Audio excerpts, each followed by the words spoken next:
Hello, and thank you for joining me for Samuel in Springtime. Today is Wednesday, May 26th, and this is the 26th chapter of the first book of Samuel. Saul, his pursuit of David is reinvigorated by the Ziphites. The Ziphites come to Saul and say, "We found David, if you're still looking for him." And of course, his pursuit of David then is reinvigorated. David, always the more cunning of the two, finds Saul first, discovers him sleeping in the middle of his encampment. And while he's sleeping, David's guys come to him and say, "Hey, it's time to end this once and for all."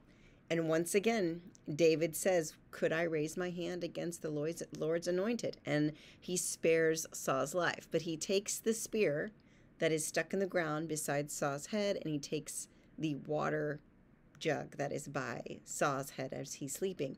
Now, everybody in the encampment has been put into a deep sleep by God. That's what the story reports.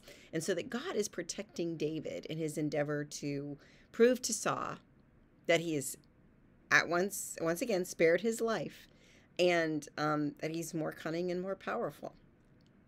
And so this happens the next morning.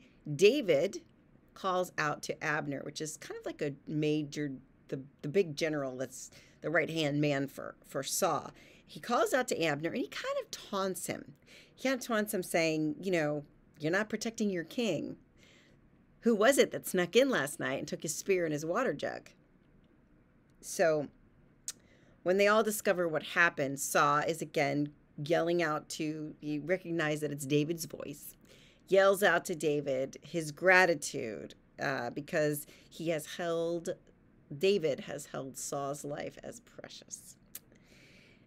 And these are actually the last words that David and Saul will exchange with one another. And I imagine them shouting across a great distance because they are loving words, but David is not to be fooled by Saul's devotion or seemingly devotion to him. And after this conversation, they go their separate ways. It's kind of a short chapter, but it is reminiscent mainly because of the Ziphites and this of chapter 23. If you'll remember, you go back and look. But that is the whole of the story of chapter 26. I hope that today you will take these words to heart. David once again showing mercy, being concerned about the welfare of God's anointed king, King Saul.